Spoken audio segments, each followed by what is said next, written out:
বরগুনায় বরিশাল বিভাগের ৬ জেলার স্বেচ্ছাসেবকদের ২ দিনব্যাপী সম্মেলন শুরু হয়েছে। এই আয়োজনের পাশাপাশি ধর্ষণ বিরোধী স্লোগান ও মোমবাতি প্রজ্বলনের মাধ্যমে সামাজিক সচেতনতা তৈরি করা হয়েছে। উপকূলীয় জেলা বরগুনায় স্বেচ্ছাসেবকদের জামায়াত এবার শুধু উন্নয়ন আলোচনায় সীমাবদ্ধ নেই।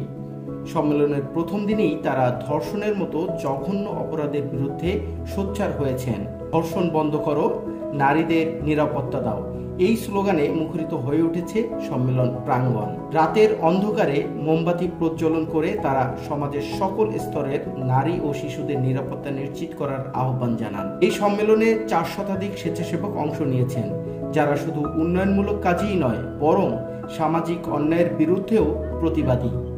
স্থানীয় প্রশাসন ও বিভিন্ন সংগঠনের সহায়তায় আয়োজিত এই সম্মেলনে স্বেচ্ছাসেবকদের দক্ষতা উন্নয়ন, সামাজিক সচেতনতা এবং ভবিষ্যৎ পরিকল্পনা নিয়ে আলোচনা করা হচ্ছে। আমাদের দক্ষতা তাদের কাছে শেয়ার করছি এবং তাদের দক্ষতা আমরা তাদের থেকে নিতে পাচ্ছি।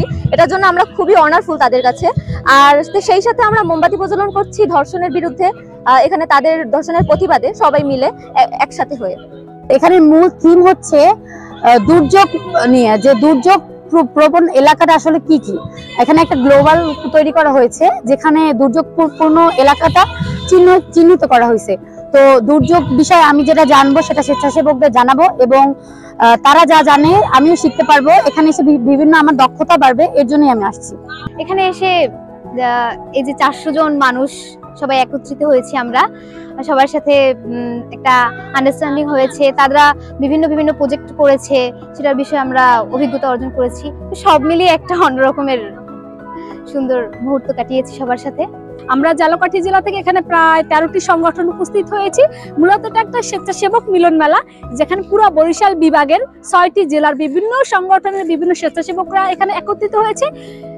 বাংলাদেশের আপনি জেনে থাকবেন জলবায়ুর অবস্থা খুবই খারাপ এবং দুর্যোগকালীন যে আমাদের সমস্যাগুলো হয়, দুর্যোগ পূর্ববর্তীকালীন যে সমস্যা, চলমান যে সমস্যা, পরবর্তী যে সমস্যাগুলো, এই সকল কার্যক্রম যে সকল সংগঠনগুলো করে থাকে সেগুলো নিয়ে মূলত আমাদের এই আয়োজনটা স্বেচ্ছাসেবক মিলন মেলা। যে আমরা প্রাকৃতিক দুর্যোগ এবং মানব সৃষ্টি দুর্যোগের কি কার্যক্রমগুলো করে থাকি আমাদের উপকারের জন্য, যে আমাদের উপকারভোগীদের উপকারের জন্য, আমাদের নিজ এলাকাকে রক্ষা করার জন্য। এজন্যই মূলত আমাদের এখানে সেবামূলক কাজের দক্ষতা বৃদ্ধি, নেতৃত্ব গঠনের অনুপ্রেরণা আর সামাজিক পরিবর্তনের ভূমিকা রাখার লক্ষ্যেই এই আয়োজন। জাগরণের বাস্তবায়ন এবং অক্সফামের সহযোগিতায় আমরা 2025 সালে স্বেচ্ছাসেবক সম্মেলন বাস্তবায়ন করছি। এখানে 6টা জেলা থেকেই তারা স্বেচ্ছাসেবকরা এসেছে এবং বিভিন্ন সংগঠন, CPP, red crescent, rover scout, BNCC তারা অংশগ্রহণ করেছে। এখানে বিষয়টা হচ্ছে যে আমাদের উদ্দেশ্য এবার স্বেচ্ছাসেবক সম্মেলনে যেখানে সবার যে স্বেচ্ছাসেবী একটা সম্মেলন মিলন ঘটানো এবং একই সাথে তারা সবার কাজ তারা নিজেরা প্রদর্শন করবে এবং যাতে অন্য মানুষ এই কাজগুলো থেকে উদ্বুদ্ধ হয় এবং এই স্বেচ্ছাসেবী কার্যক্রমটা যেন শুধু বরিশাল বিভাগে না, সারা বাংলাদেশে আরো সম্প্রসারিত হয় এবং যে কোনো দুর্যোগে বা জাতির ক্রান্তি লগ্নে এই স্বেচ্ছাসেবকরা যেন আরো দক্ষভাবে তারা মানুষের পাশে দাঁড়াতে পারে, সেই উদ্দেশ্য নিয়ে আমরা স্বেচ্ছাসেবক সম্মেলনটা এবারে আয়োজন করা। স্বেচ্ছাসেবকদের এই জোরালো পদক্ষেপ শুধু উন্নয়ন নয়, বরং সামাজিক ন্যায় প্রতিষ্ঠারও বার্তা দিচ্ছে। সকলের সম্মিলিত প্রচেষ্টায় একটি নিরাপদ ও উন্নয়ন সমাজ গড়ে তোলার প্রত্যাশা সবার।